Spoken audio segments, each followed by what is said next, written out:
Hi and welcome to Bob Harper Jukebox Amplifier Repairs, and on the bench today we've got a rather unusual AMI amplifier. I've never seen one before.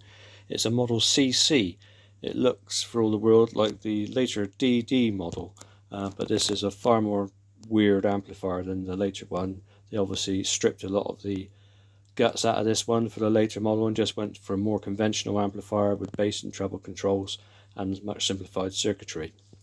Right, on this one, and I've never seen an amplifier designed like this before, and to be totally honest with you, although I've gone through it and repaired it because it came in with no output, and checked all the DC voltages, I still struggle to get my head around exactly what is going on with this amplifier. The way they've designed it is really strange. You've got a treble control here, which is very minor cut basically to the top, which does work. I gone through it, changed all the electrolytics and everything that obviously needed doing, and some coupling capacitors and some resistors that were out of tolerance. It needed a new 5U4 there, a new 6N7 there, and it came in with output valves. One of them they were very mismatched, so I've kept the original one there that the customer supplied, and I've gone through my stash of second-hand ones and pretty close match to that one for emission and everything, so I put that one in, so he's got a reasonably matched pair of tubes there now. Now the schematic, I don't know if anybody's ever seen one of these. The way it's designed is really strange. It does monitor the output with a feedback loop, which is rectified to DC as you would with an AVC control, but this doesn't work as an AVC control. It seems to influence the frequency response of the amplifier, the bass response, which is really weird. It's a really strange design, and to be honest, I'm struggling to know what the hell they were trying to achieve. And it's got a really strange tube there, 6SA7, which is not normally used in audio applications.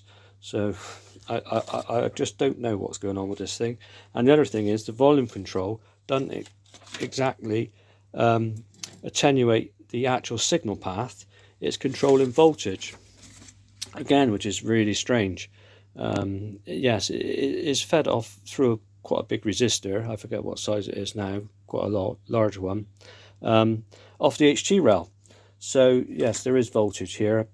It ranges up to about 50 volts down to 0, depending on where you put the volume control.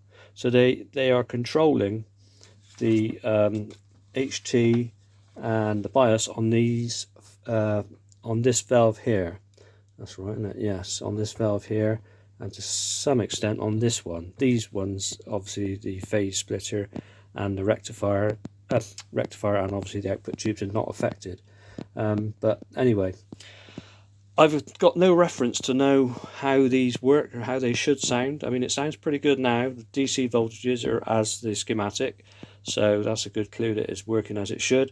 There's no signal path voltages on the schematic, so I can't check that, and it does seem very sensitive. I mean, my little iPod player is enough to drive this amplifier, so I don't know what cartridge came with this jukebox. I mean, it's marked crystal on the schematic, but they're normally 1, 2, 3 volts output, but this thing, even with my iPod player driving it, which is probably a couple of 100 millivolts, is quite sufficient. And this thing has got no really effective AVC on it. Anyway, enough waffle. I'll turn it on for you so you can hear it, and then we'll have a look underneath afterwards. So I'll put it on for you, just a few snippets. That's the treble cut.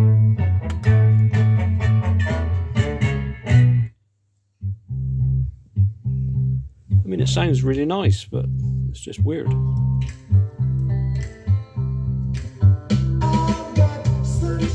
And as you can see, the volume control works backwards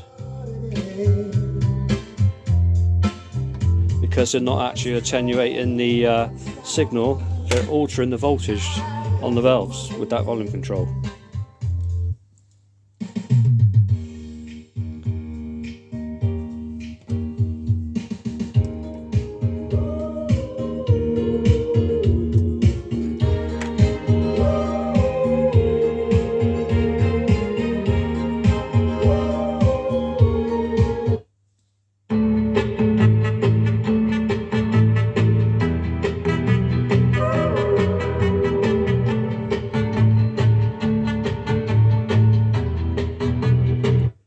Okay, so that's enough of that, I think.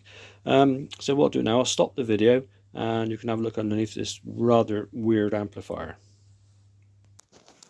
Right, so back on the underneath of the amplifier, as you can change, the electrolytic cans have been replaced. I put my usual tag strip with some the new electrolytics mounted on it, and a few new resistors that were needed there.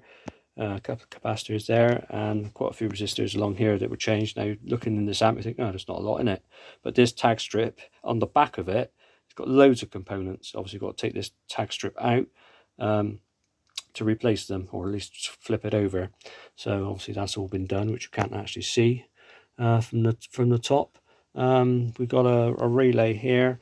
This is fed with by the cathodes of the output valves. So when they go in, start to conduct, it pulls this relay in like that, and that switches on AC to that socket over there, which powers the turntable motor in the jukebox. This thing's got no muting on it, so I assume it works by when a selection is made, the amplifier comes on, warms up, turns the turntable on. I assume that's how it works. That's how it must work. But yes, it's a really strange one. Anyway, thanks for watching. Hope you found it reasonably interesting. I don't quite know what's on the bench next.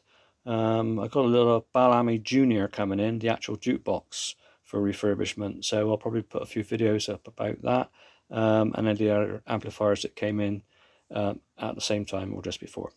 Okay, thanks for watching. Speak to you again.